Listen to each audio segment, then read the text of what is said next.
నువ్వు దేవుని ప్రేమించేదానివి, దేవుని ప్రేమించేవాడివి. నీ ఎడల కుట్ర చేసేవాళ్ళు, నేను చెప్తున్నాను కదా, వాళ్ళ గొయ్యి వాళ్ళే తవ్వుకుంటారు.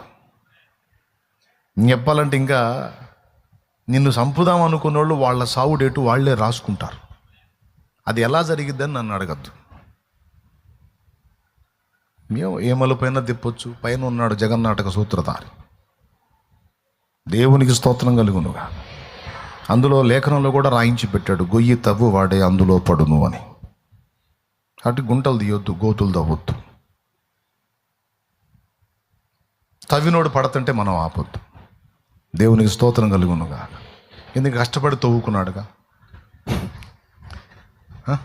కష్టపడి తవ్వాడు కదా, మరి వాడు అందులో పడుతున్నప్పుడు మనం ఎట్లా ఆపుతాం? ముచ్చటగా తవ్వుకుంటే సావురా అంటే. దేవునికి స్తోత్రం.